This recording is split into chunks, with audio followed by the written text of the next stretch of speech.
Hello everybody. तो आज मैं अपने क्लास 10 के सभी फाइटर्स के साथ 6 ऐसे टिप्स शेयर करने वाला हूँ जिसे फॉलो कर कर आप भी मैथ्स एग्जाम में 100 आउट ऑफ 100 स्कोर कर सकते हो, वो भी बहुत ईजीली।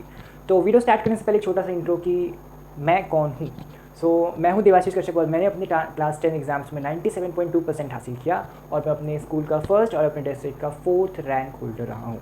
तो आइए जानते हैं वो 6 टिप्स कौन से हैं। तो पहली नंबर टिप, क्लास 10 में बहुत इंपॉर्टेंट और बहुत ही ज़्यादा एक मेजर क्वेश्चन होता है सभी स्टूडेंट्स के माइंड में कि हम मैथ्स की कौन सी बुक सॉल्व करें। कुछ कहते हैं एनसीईआरटी एनएफ है, कुछ कहते हैं आर डी शर्मा बनाने हैं, कुछ आर एस अग्रवाल या किसी से ना भी प्रेफर करते हैं। तो मैं आपको बताता हूँ कि मैंने क्या बनाया था। मैंने सॉल्व करी थी एनसीईआरटी के साथ साथ आर डी शर्मा की बुक। आर डी शर्मा मुझे लगता है कि आज तक मार्केट में जितनी भी बुक्स हैं उनमें से बेस्ट है, और जितनी भी बुक्स हैं सबका कॉम्बिनेशन है। इसमें एनसीईआरटी के भी क्वेश्चंस रहते हैं और प्रीवियस ईयर क्वेश्चंस भी रहते हैं, और इस बुक में आपको स्क्रैच से शुरुआत करके बहुत ही टॉप लेवल तक के क्वेश्चंस भी मिलते हैं। तो आप एनसीईआरटी के अलावा अगर कुछ बनाना चाहो तो मैं आर डी शर्मा प्रेफर करता हूँ। कुछ लोग आर एस अग्रवाल भी बनाते हैं। तो आप अगर मेरी पर्सनल ओपिनियन जानना चाहोगे तो मैं आर एस अग्रवाल को सेकंड रैंक दूंगा, first rank is always R D Sharma. तो मैं बोल रहा हूँ कि ये बुक आप एनसीईआरटी के अलावा बना सकते हो, तो इसका ये मतलब है कि एनसीईआरटी इज़ मस्ट। तो आप एनसीईआरटी को बनाओ और उसके साथ साथ कौन सी बुक फॉलो करोगे, तो मैं आपको प्रेफर करूँगा आर डी शर्मा, क्योंकि मैंने भी आर डी शर्मा प्रेफर की थी, आर डी शर्मा सॉल्व की थी।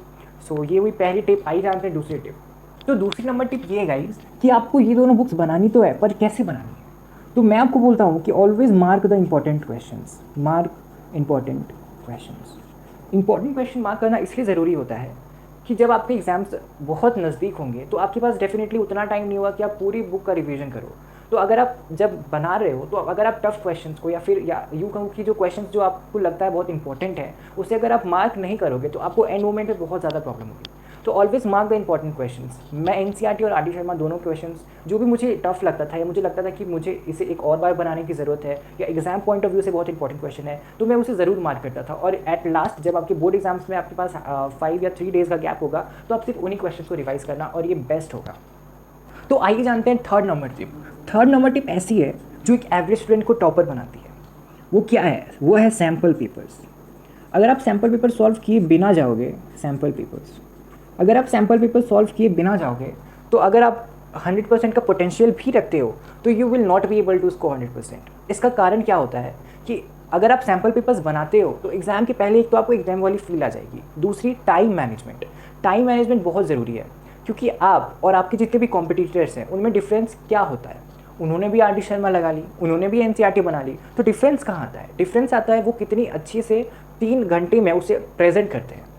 अगर आप सैम्पल पेपर्स बनाओगे तो आपकी फ्लुएंसी बढ़ेगी, ठीक है। अगर सैम्पल पेपर बनाओगे तो आपकी फ्लुएंसी बढ़ेगी तो आपकी एक्यूरेसी बढ़ेगी, ठीक है। एक्यूरेसी बढ़ेगी तो आपके मार्क्स डेफिनेटली इंक्रीज़ करने वाले हैं। और ये चीज़ ट्राइड एंड टेस्टेड है। मैं उसका खुद जीता जागता एग्जाम्पल हूँ कि सैम्पल पेपर्स सॉल्व करके आप जो 10 मार्क का गैप एक टॉपर और एक एवरेज स्टूडेंट के बीच में होता है आप उसे कवर कर सकते हो। क्योंकि मैंने अपने टाइम में 15 सैम्पल पेपर जो ओसवाल किया था उन्हें सॉल्व किया था, और वो बुक हर टाइप के क्वेश्चन को अपने अंदर रखी हुई है। तो it will be very very beneficial for you to solve the sample papers. और सैम्पल पेपर्स ऐसे कि 3 आवर्स की प्रॉपर सिटिंग बनाकर, टाइमर ऑन करना है 3 आवर्स का, क्वेश्चंस को देखना है, बनाना है प्रॉपर, और टाइमर ऑफ करके 3 आवर के बाद चेक करना है कि कितने मार्क्स आपने स्कोर किए हैं। और मैं 100% गारंटी के साथ कहता हूँ कि अब जैसे ही number of sample papers solve करोगे, जैसे आपकी नंबर ऑफ़ सैम्पल पेपर्स बढ़ेंगे आपके मार्क्स भी बढ़ेंगे। पहले अगर आपको 100 में 80 आ रहा है तो it will go to 85, 90, 95 and one day you will get 100% for sure. तो आइए जानते हैं चौथी वो कौन सी टिप है जो आपकी गलत सोल्यूशन पे भी आपको मार्क्स दिलाएगी। तो चौथी नंबर टिप है यार, प्रेजेंटेशन। मैं हमेशा कहता हूँ कि बोर्ड एग्जाम्स में आंसर जानने से ज़्यादा इंपॉर्टेंट होता है कि आप उसे अच्छे से प्रेजेंट कर सको। मैथ्स एग्जाम में प्रेजेंटेशन का मतलब क्या होता है? खूबसूरती से लिखना नहीं। मैथ्स एग्जाम में प्रेजेंटेशन का मतलब होता है कि आप कितनी ज़्यादा क्लियरली लिखते हो और कितनी ज़्यादा नीटली लिखते हो, ठीक है। तो आपको अपने मैथ्स पेपर में कोशिश करना है कि आप ऐसे गलत सोल्यूशन को बहुत ज़्यादा क्रॉस ना करो। अगर गलत है तो put just a single line और वो एनफ है। ऐसे 2-4 स्क्रैचेस करने की कोई ज़रूरत नहीं है। और आपको तो हर कोई कहता ही होगा कि आंसर शीट में साइड में एक मार्जिन, ऊपर में रफ लिखकर रफ करें, and that is the best way. Question paper में नहीं करना है, कॉपी में कहीं और नहीं करना है, एक प्रॉपर मार्जिन जिसमें आप रफ करो, तो वो आपकी नीटनेस और क्लैरिटी को बढ़ाने वाली है। तो आप क्या करोगे, एक सोल्यूशन कंप्लीट होने के बाद एटलीस्ट 3 लाइन से गैप छोड़ोगे। मैथ्स एग्जाम में मैं कह रहा हूँ 3 लाइन से गैप एटलीस्ट छोड़ना ज़रूरी है with a single line division. एक लाइन आपको खींचनी है सभी सोल्यूशंस के साथ बाद में। और एक चीज़ क्या है कि जो मैथ्स एग्जाम में कंस्ट्रक्शन वाली पार्ट आती है कि ट्राइंगल कंस्ट्रक्ट करने वाली, उसमें स्टेप्स लिखना बहुत ज़रूरी है। कई बच्चे अच्छे से बना तो देते हैं पर स्टेप्स नहीं लिखते, तो मार्क्स डिडक्शन वहाँ पे होती है। और एक बात मैंने क्या किया था, वो ट्राइंगल बनाने के बाद उस पूरे कंस्ट्रक्शन को एक बॉक्स में डाला था और उसके नीचे स्टेप्स लिखा था, तो इट मेड इट अट्रैक्टिव। और बोर्ड एग्जाम्स में आपको अपने पेपर को जितना अट्रैक्टिव आप बना सकते हो बनाना है। अट्रैक्टिव बनाने के लिए इसका ये मतलब नहीं कि आप उसके बॉर्डर्स बनाओ, डिज़ाइन बनाओ, आपको उसे बहुत ज़्यादा नीट और क्लियर रखना है। ओके, तो आइए बात करते हैं 5वीं टिप की। 5वीं टिप ये है कि आपको हमेशा अपना पेपर समय से पहले कंप्लीट करने का ट्राई करना है। समय से कितना पहले, तो इसलिए मैंने कहा कि आपको सैम्पल पेपर सॉल्व करना है, तो आपका टाइम जो आप पहले 3 घंटे में सॉल्व करते थे धीरे धीरे रिड्यूस होना शुरू होगा। तो मैं कहता हूँ मैक्स आप 2 and 3 आवर्स लो अपने पेपर को सॉल्व करने के लिए। इसका ये मतलब नहीं है कि आप 2 and 3 आवर्स में जितना हो सका उतना बनाए और क्वेश्चंस लेफ्ट है फिर भी नहीं बना रहे हो। पूरा पेपर आपको 2 hour and 30 minutes में कंप्लीट करने की पूरी कोशिश करनी है, और ये पॉसिबल तब होगा जब आप सैम्पल पेपर्स अच्छे से बनाओगे।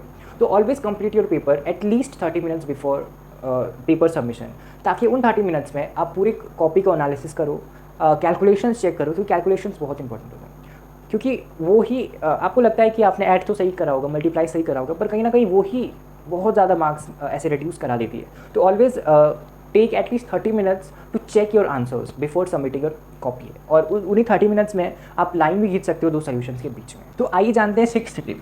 6th टिप ये है कि एग्ज़ाम से पहले स्टूडेंट्स की आदत होती है कि वो जितने भी सॉल्यूशंस उन्होंने बनाए हैं ना अपनी कॉपी में, उसे देख लेते हैं कि हाँ ये क्वेश्चन ऐसा है तो ऐसे ऐसे उसका सोल्यूशन है, ऐसे करके वो सोचते हैं कि उनका रिविजन अच्छे से होता है। तो never see the solution, never see solution.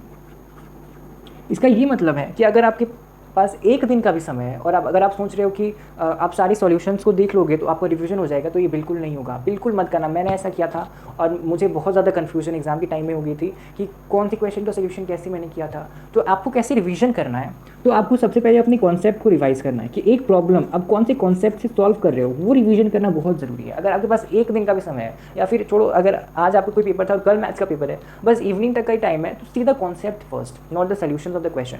अगर आप कॉन्सेप्ट देखोगे तो एग्जाम में आपको यही हेल्प करने वाली है। और अगर आपके पास थोड़ा सा समय कॉन्सेप्ट देखने के बाद बच जाता है, तो उसमें आपको क्या करना है, जितने भी पॉसिबल आपको लगता है कि क्वेश्चंस आप बना सकते हो, उनको आप सॉल्व करना, देखना नहीं। क्योंकि अगर आप 50 क्वेश्चंस देखते हो और सॉल्व 5 क्वेश्चंस ही कर पाते हो, तो 5 क्वेश्चंस जो आप सॉल्व करोगे ना, वो ही आपको एग्जाम में हेल्प करने वाली है। वो 50 क्वेश्चन जो आप देखोगे वो सिर्फ आपको कंफ्यूज करेंगे। तो ये थे 6 ऐसे टिप्स जो आप फॉलो कर ईजिली 100 आउट ऑफ 100 स्कोर कर सकते हो। और मैं ये गारंटी के साथ इसलिए कह सकता हूँ कि मैंने इन्हें फॉलो करके 99 अपने एग्जाम में स्कोर किया। और वो 1 मार्क मेरा कहाँ कटा है मुझे वो भी पता है। वो मेरा 1 मार्क कैलकुलेशंस में कटा है। मेंसुरेशन के क्वेश्चन में मैंने गलत कैलकुलेशन की थी और घर आकर मुझे इतना ज़्यादा रिग्रेट हो रहा था उस बात का।